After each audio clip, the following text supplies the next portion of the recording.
बिस्मिल्लाहिर्रहमानिर्रहीम। अस्सलाम वालेकुम नाज़रीन, मैं अहमद फ़वाद हूँ। आप यूट्यूब चैनल देख रहे हैं। नाज़रीन, आज तारीख़ है 1 फरवरी और दिन है हफ्ते का। दो ख़बरें लेके आया हूँ आपके लिए, इस व्लॉग में शेयर करूँगा। पहली ख़बर तो ये है कि बिल आखिर ट्रंप इंतज़ामिया ने इमरान खान साहब की रिहाई और जो कुछ पाकिस्तान तहरीक इंसाफ के साथ हो रहा है, बुनियादी इंसानी हकूक़ की वायलेशंस और फ्रीडम ऑफ स्पीच, इस पर अपना पहला बाज़ाब्ता जो पॉलिसी स्टेटमेंट है वो दे दिया है। और इस स्टेटमेंट के बाद यहाँ पर मज़ीद थरथरी मच चुकी है। कुछ एक्सक्लूसिवली तफसीलात आपके साथ मैं शेयर करूँगा। दूसरे नंबर पर नाज़रीन जो ख़बर आपके साथ शेयर करनी है वो जो जजेस ने लेटर लिखा है चीफ जस्टिस याह्या अफरीदी को, जो कि इस्लामाबाद हाई कोर्ट में एक जज साहब को लाया जा रहा है और फिर उन्हें चीफ जस्टिस बनाया जा रहा है। इस लेटर पर मज़ीद कुछ डेवलपमेंट हुई है। आज सुप्रीम कोर्ट में जुडिशल कमीशन का इजलास हुआ था। इस इजलास में भी ये मामला ज़ेर बहस आया और साथ इस इजलास में एक मंजूरी दी गई है जजिस की तैनाती के लिए। और इस्लामाबाद हाई कोर्ट में इस वक्त 3 कमरे खाली करके सफाइयाँ शुरू कर दी गई हैं। इस पर भी कुछ एक्सक्लूसिव डिटेल्स हैं, वो भी आपके साथ में शेयर करूँगा। पहली खबर जो आपके साथ शेयर करनी है वो अमेरिका से आई है। अमेरिका जो महकमा खारजा है, अभी तक उनकी बाकायदा तौर पर जो ब्रीफिंग है वो तो नहीं हो सकी, लेकिन सवालात आप पूछ सकते हैं उनसे। एक जर्नलिस्ट हैं और हमारे कोलीग और हमारे दोस्त जर्नलिस्ट हैं, सैयद फैसल अली शाह साहब। उन्होंने महकमा खारजा को एक ईमेल के ज़रिए 2 इम्पॉर्टेंट जो क्वेश्चंस हैं वो पूछे हैं। उनमें एक सवाल तो जो सहाफ़ियों के ऊपर ये पीका कानून के बाद खतगने लगाई गई फ्रीडम ऑफ एक्सप्रेशन से मुतलिक, और दूसरा जो कुछ पॉलिटिकल जमातों के साथ हो रहा है या हो चुका है, यानी कि पाकिस्तान तहरीक इंसाफ के ऊपर क्रैकडाउन, इंसानी हकूक़ की वायलेशंस और इमरान खान साहब को जो जेल में रखा गया है, जो दीगर लोगों को जेल में रखा गया है। इस पर जो जवाब है वो क्या आता है, बहुत ही इम्पोर्टेंट जवाब है और बड़ा क्लियर मैसेज है। और फिर इसको थोड़ा सा कंपेयर करूँगा लास्ट जो बाइडेन इंतज़ामिया थी उसके साथ भी। इस जवाब में उन्होंने सबसे पहले जो पीका कानून या सहाफ़ियों के ऊपर जो पाबंदियाँ मज़ीद लगी हैं जी, इस पर तशवीश का इजहार किया है और तहफ़्फ़ुज़ात का इजहार किया है अमरीकी महकमा खारजा की जानिब से। यानी कि ज़ाहिर सी बात है वहाँ से जो भी स्टेटमेंट आएगी वो ट्रंप इंतज़ामिया की पॉलिसीज़ हैं वो, ठीक है। ज़ाहिर सी बात है आप किसी इंडिविजुअल से नहीं पूछ रहे, और अगर आप इंडिविजुअल से पूछ भी रहे हैं तो वो अब इंडिविजुअल्स नहीं कहलाएंगे, क्योंकि महकमा खारजा से आपकी जानिब से पूछा गया, वहाँ पर काबीना बन चुकी है, हल्फ हो चुका है। तो एक फ्रीडम ऑफ एक्सप्रेशन के हवाले से पाबंदियों जो लगाई गई हैं, तशवीश का इजहार किया गया और तहफ़्फ़ुज़ात का जो इजहार है वो किया गया। इससे पहले जो यूरोपीय यूनियन वफ़द पाकिस्तान में है, उसने आर्मी चीफ़ और चीफ जस्टिस से मुलाकातें करके उसके बाद एक इंटरव्यू दिया, उसमें भी इन्होंने इस हवाले से कहा जी कि ये जो पीका कानून और जो पाबंदियाँ लगी हैं और मैं आया हूँ और ये एहतजाज हो रहा है, तो हम इसके ख़िलाफ़ हैं, ऐसा नहीं होना चाहिए, ये वायलेशंस हैं। और फिर उन्होंने मिलिट्री कोर्ट्स के हवाले से भी कहा कि सिविलियंस का मिलिट्री ट्रायल नहीं होना चाहिए। और दूसरे नंबर पर उन्होंने कहा कि freedom of expression, freedom of speech सिर्फ इदारों पर या इंडिविजुअल के ऊपर तनकीद करने की वजह से इस पर पाबंदियां नहीं लगाई जा सकती। और अब जी अमरीकी महकमा खारजा की जानिब से ये बड़ी स्टेटमेंट सामने आई है। दूसरे नंबर पर जो पॉलिटिकल जमात के हवाले से पूछा गया, उसमें देखें इस वक्त कौन सी पॉलिटिकल जमात है जो ज़ेर अताब है, जिस पर जुल्म, फसाइयत, जबर ज़्यादती किया जा रहा है, वो पाकिस्तान तहरीक इंसाफ है। फिर इंसानी हकूक़ की जो वायलेशंस हो रही हैं, फिर जो कैदी इस वक्त जेल में हैं, और सबसे इम्पॉर्टेंट इमरान खान साहब इस वक्त जो जेल में, इस पर उन्होंने क्या जवाब दिया। इस पर वो ये कहते हैं जी कि ये जो इंसानी हकूक़ का मामला है, ये तो हम वैसे ही इंसानी हकूक़ की जो वायलेशंस हैं वो नहीं होनी चाहिए, और इस मामले को हम उठाएंगे, इस मामले को हम उठाएंगे। किसके साथ? पाकिस्तानी हुकाम के साथ। अब 2 बातें इससे वाज़ेह हो गई हैं। एक तो जब से ट्रंप इंतज़ामिया आई है, इस मामले के ऊपर अभी तक कोई एक्शन नहीं लिया गया, या कोई जो जवाब है या कोई अपना मैसेज उस तरह से कन्वे नहीं किया गया। ठीक है, इनडायरेक्टली जो ट्वीट्स वगैरह की जा रही हैं उससे आपने अपनी पॉलिसी वाज़ेह कर दी कि हम ये करेंगे, लेकिन अभी तक हुकाम के साथ मामला उठाया नहीं गया। और दूसरा ये उन्होंने क्लियर कर दिया कि बुनियादी इंसानी हकूक़ नहीं, इनकी वायलेशंस नहीं होनी चाहिए। तो ये बहुत बड़ी एक ख़बर भी है और बहुत बड़ी स्टेटमेंट है जो कि वहाँ से सामने आ चुकी है। और इससे पहले क्या होता है कि रिचर्ड की एक तस्वीर भी आती है ट्रंप के साथ, और फिर उसके बाद रिचर्ड ने बाइडन पॉलिसीज़ को भी रिवर्स करना शुरू कर दिया है। ज़ाहिर सी बात है, बाइडन पॉलिसीज़ को रिवर्स करना शुरू किया तो बाइडन जो रिजीम है वो कैसे रह सकती है। तो ये बहुत बड़ी डेवलपमेंट है, बहुत बड़ी ब्रेकिंग न्यूज़ है जी जो कि सामने आई है। सब की नज़रें इस चीज़ पर थी कि जब बाकायदा तौर पर ऑफिशियली एक जो ब्रीफिंग होती है, प्रेस कॉन्फ्रेंस टाइप होती है, वो होगी, उसमें ऑब्वियसली सहाफ़ी जो पाकिस्तान से रिलेटेड कोई जो क्वेश्चन करेंगे तो यही सवालात हैं, इमरान खान से मुतल्लिक ही सवालात हैं जो उनके सामने रखे जाएंगे। और उस पर ये जो है इस चीज़ का इंतज़ार किया जा रहा था कि जब वो सवालात रखे जाएंगे और जो जवाब आएगा अब महकमा खारजा की जानिब से, तर्जुमान की जानिब से, वहाँ से बिल्कुल क्लियर हो जाएगा कि अब अमेरिका जो है वो क्या करने जा रहा है। तो उससे पहले ये ईमेल के थ्रू जो कन्वर्सेशन है जी, आप उनसे सवाल लिख के भेजें तो आपको मिल जाती हैं। जर्नलिस्ट होते हैं, आप वो उनको जो है वो दी जा ये रिप्लाई जो है वो मिलता है। तो ये उन्होंने खुलकर, आप इसको कह सकते हैं कि बात नहीं की, लेकिन उन्होंने एक जनरली एक बात करते हुए ये कन्वे कर दिया है कि उनकी जो स्टेटमेंट्स हैं वो क्या होंगी। और जो रिचर्ड की जानिब से ऑलरेडी बाइडन जो पॉलिसीज़ थी उनको रिवर्स करना शुरू कर दिया गया है, इसका जो आगाज़ है वो कर दिया गया है। 20 तारीख को ट्रंप ने हल्फ लिया, तो ज़ाहिर सी बात है एक चीज़ आपने ये भी जहन में रखनी है कि अमेरिका को चूँकि चौधरी समझा जाता है मोहल्ले का, तो एक ही दिन में वो ऐसा नहीं हो सकता कि हर घर की तरफ जो है वो आ सके, इस तरह से नहीं होगा।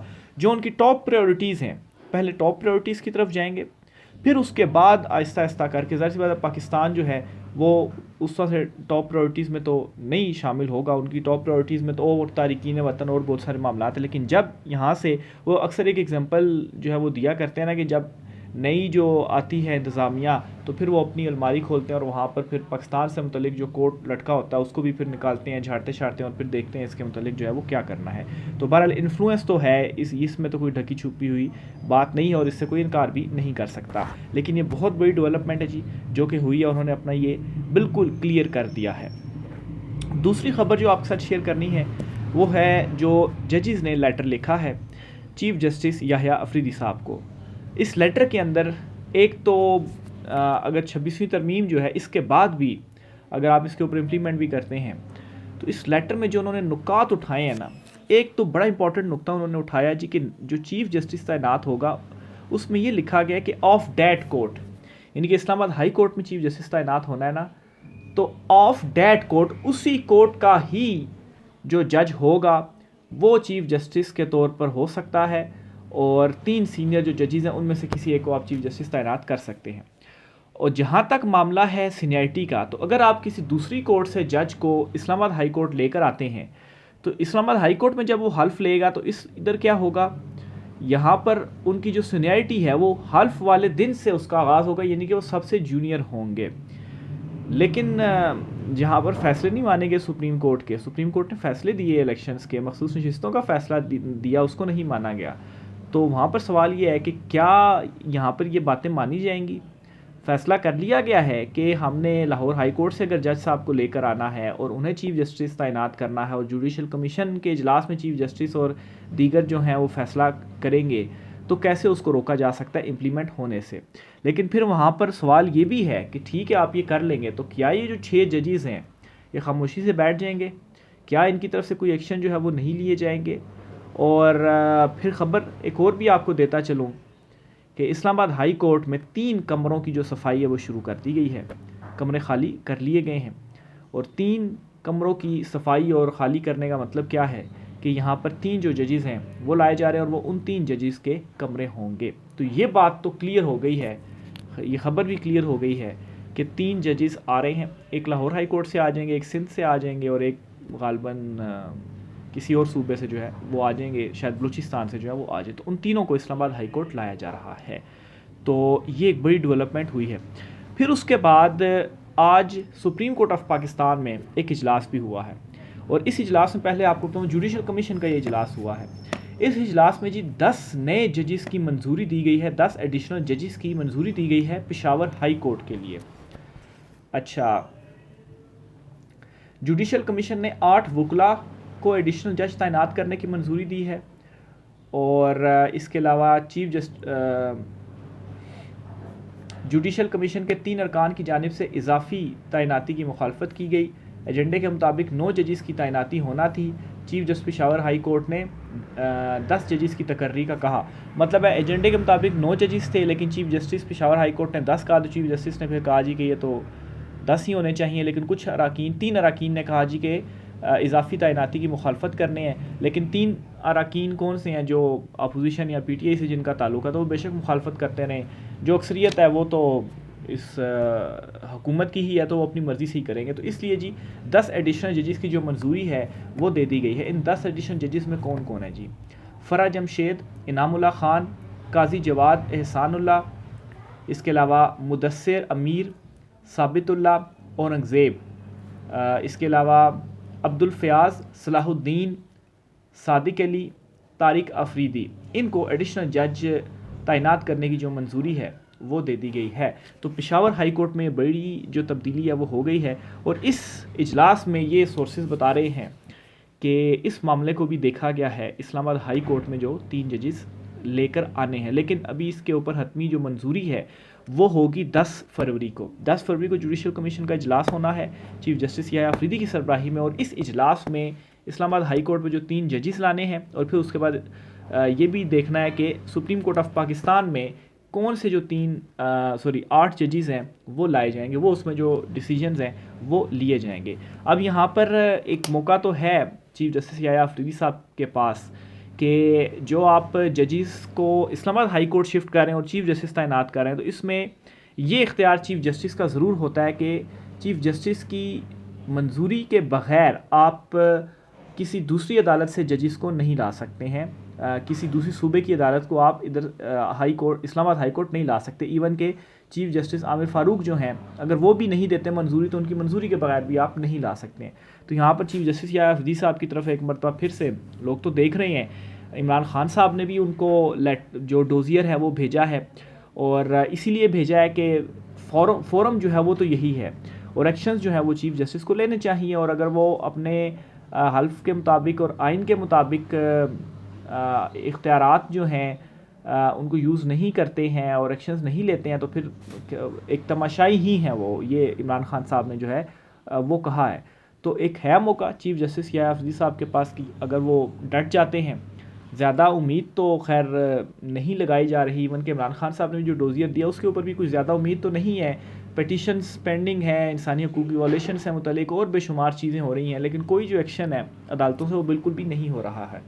तो उम्मीद आलमोस्ट ख़त्म ही हो गई है। लेकिन फिर भी कहने का मकसद ये है, इवन कि इमरान खान साहब ने भी जो डोजियर भेजा, मकसद क्या है, एक तारीख़ का हिस्सा बन गया है कि इमरान खान साहब ने जो अपनी जदोजहद थी अदालतों के ज़रिए, डोजियर भी लिखते रहे, दरख्वास्तें भी देते रहें। अब अगर आगे से जो है वो एक्शन नहीं हो रहा, तो फिर और क्या तरीका है? ये तो नहीं हो सकता कि आप बंदूक उठाएं और जो है वो पहाड़ों पे चढ़ जाएं और फिर उसके बाद जो है वो आप इस तरह से लड़ना शुरू कर दें। ज़ाहिर बात है इमरान खान साहब की जो जदोजहद है वो तो पुरअमन जदोजहद है। एहतजाज जो होते हैं, इमरान खान साहब जो कॉल्स देते हैं, साफ़ उसमें वो कहते हैं कि पुरअमन जो एहतजाज हैं वो होंगे। लेकिन उसके बावजूद जो कुछ 26 नवंबर को हुआ, बाकी जो PTI के साथ किया गया, इसके ऊपर खैर आलमी दबाव अब बढ़ता भी जा रहा है। तो देखें अब इस मामले के ऊपर मज़ीद फ़र्दर क्या होता है। और सबसे इम्पॉर्टेंट चीज़ कि अमेरिका ने की तरफ से एक पॉलिसी तो उन्होंने ज़ाहिर कर दी है, अब इसके ऊपर एक्शंस कब होते हैं, और ख़ास तौर पर इसके ऊपर जो है वो जब पाकिस्तान वाली साइड पर आया जाएगा, क्या जो एक ब्रीफिंग होती है, प्रेस ब्रीफिंग महकमा ख़ारजा की, उसमें जब सवालात आते हैं तो क्या जो जवाबात दिए जाते हैं, वहाँ से जो सिचुएशन है वो बिल्कुल क्लियर हो जाएगी। दूसरी तरफ अगर चुनतखब हुकूमत की बात करें तो प्रेशर मज़ीद बढ़ता जा रहा है। इमरान खान साहब डटे हुए हैं, किसी किस्म की डील करने को तैयार नहीं है इमरान खान साहब। और इमरान खान साहब कहते हैं कि आपका जो कप्तान है वो डटा हुआ है और आपने घबराना नहीं है। राय का इज़हार कीजिएगा। आज की व्लॉग से इतना ही, इजाज़त दीजिए, अल्लाह हाफ़िज़।